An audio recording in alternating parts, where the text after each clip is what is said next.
Simon in The Practitioners of Purgatory. Have we had that before? No, we haven't. That's very nice good. one. Yeah. Back in the summer of 1979, I was a gangly 13-year-old at that awkward age of not being sure about anything. To my confusion, the charts were dominated by punk with its associated aggression, alongside the camp frenzy of disco music. I didn't admit it, but I love both, and without the funds to purchase singles from Woolworths, 69p after all, I took to recording the top 40 every Sunday evening. That is killing music. Except it didn't. Each Sunday, I mean, absolutely everyone's done this. Right. Each Sunday I would be poised like a coiled spring, ready to press stop on my sister's tape recorder at the merest suggestion that Simon Bates was about to start talking over the end of a song. This was a somewhat haphazard affair, resulting in my recordings either abruptly ending after less than 2 minutes or being ruined by Mr. Bates wittering on about Anita Ward going down one place since last week. Or if you need a reminder for younger listeners... Good evening. This is the Top 40 as compiled for the BBC by the British Market Research Bureau. There you go. There's the aforementioned Simon Bates doing the chart. Anyway, says Neil, there had to be a better way. I mentioned the problem to my grandfather, who proceeded to show me the wonders of editing recording tape, armed with nothing more than a razor blade and some sellotape. Once perfected, I tried with mixed success to do the same using cassette tape. The problem, of course, was that cassette tape was very thin and the tape head was hidden under a cover, both of which made editing them much more difficult. Still, after a while, I got quite good, and my top 40 compilation tapes were in high demand at school, I'll have you know. And talking about school, this brings me to the unfortunate teacher who is the subject to my confession, Colonel Blunt.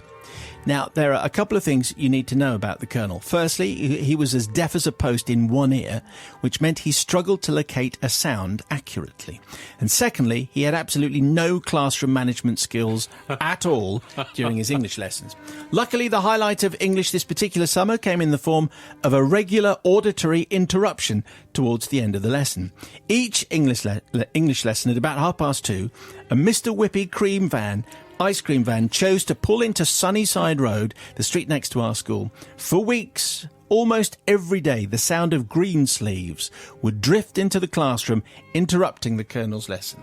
He's just getting into some Macbeth, and there we go. Yeah, okay, so that's going on. So this was the cue for him to throw his book down and start screaming at the nearest open window. His face went from red to purple, and looking back, it's astonishing he didn't actually have a heart attack. Such was the stress the ice cream van induced. In fact, it seemed to me that his reaction was becoming more extreme each day, and this got me thinking. So that evening, whilst at home playing my top 40 compilation, I heard a Mr. Whippy van turn into our street. So armed with 10p for a mini milk, I raced out of the house and flagged him down. As a paying customer, I then felt within my rights to ask for Mr. Whippy's help. "Hello there," I squeaked. "Oh, hello there. I'm in a school play. We need the sound effect of an ice cream van. Can you play Greensleeves for me, and I can record it on my sister's cassette recorder?" Wow. Well, Mr. Happy was most willing to oblige. Mr. Whippy was most happy to oblige. Yeah. There you go. And when I got home, I went to work and started splicing an old C60... I've done this. Splicing an old C60 cassette tape with brief excerpts of Greensleeves at random intervals. A few hours of hard editing later, I now had 3 full minutes of Greensleeves at varying sound levels, but 3 minutes nonetheless. Thursday afternoon arrived, and just as Colonel Blunt was seen entering the building, I snuck into his classroom and placed the cassette recorder under the inkwell of one of the ancient desks near the window. Inkwell, how about that, eh? Now the Colonel seemed a little surprised by how quietly we lined up for class that day, and his lesson got off to a flying start for a change. About 5 minutes in, however, the lesson was interrupted by the arrival, get this right, of Mr. Whippy. My recording of Mr. Whippy. The combined effect of having the volume on full, the recording being very loud in the first place, and the amplifying effect of the cassette recorder being inside a large empty Victorian desk meant that it sounded like the ice cream van was actually in the room. The Colonel went crimson. The best start to a lesson he'd had in years, and it was being ruined by someone selling ice cream. He rushed to the window to see if he could identify the offending vehicle. Failing to see anything, he darted to one of the other windows just as the music stopped. The class exchanged nervous giggles, and I felt the heat of many eyes on me. I asked, would you like me to read, sir? His colour slowly returned to normal, and somewhat disarmed, he said yes, and I stuttered my way through a passage from Macbeth. It seemed like a lifetime until I got a break, when Mr. Whippy suddenly started up again. The Colonel nearly exploded and launched himself across the room as the 5-second burst of Greensleeves ended as abruptly as it started. What does he think he's doing? Screamed the Colonel. Where is he? I'm going to report him to the police. The poor Colonel was now flagging. He'd not leapt about so much for 50 years, and over the next 30 minutes or so he had to keep sitting down in the all too brief interludes between aggressive ice cream marketing. At one point it seemed like the game was up when Simon Bates briefly joined us to proclaim that Blondie were up to number 7. I guess my splicing skills weren't so great after all. But then, with just 2 minutes of the lesson remaining, things suddenly took an interesting turn as the real ice cream van turned up on the street outside. Loud and proud, Greensleeves rang out again for all to hear. The Colonel wearily got up to see if he could see the van. I can see him! He screams, and for the first time that day he saw a flash of the pink and white van as it drove past the trees. He bolted for the classroom door, and a few seconds later we heard the outside door slam after him.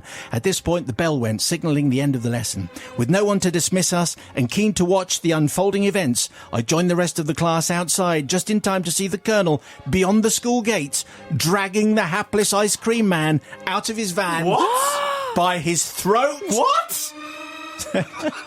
No! So, dear Father Simon, I need forgiveness, please. Not from the Colonel. He should have been sacked years before for being utterly incompetent. Neither do I ask forgiveness from the ice cream man. After all, who in their right mind drives an ice cream van outside a school at 2:30 on a weekday? I do, however, seek the forgiveness of the residents of Sunnyside Road, who in the summer of 1979 were no longer able to purchase a cornet or a bright pink funny feet. We know... Another topical reference. We never saw the ice cream van again that summer. You should also apologise to Simon Bates, really, for editing him inappropriately. Anyway, what do you make of that, Sister Bobby, please? Well, I'm torn on this because it's very enterprising editing your TDKs. Obviously, other cassettes are available because I never did that. I never even thought of that. So that I love, that kind of passing down of skills from granddad. Editing cassettes was a skill. That is fantastic. However, teasing teachers, I have mixed feelings because he wasn't a teacher that could take it. There's the problem. Well, he wasn't a teacher who could teach, more to the point. Yeah, it's difficult, isn't it, with so much disruption. And I felt really sorry for him because what you did is wound him up so much and he was so frustrated. All he's trying to do is teach you Macbeth. And there you go.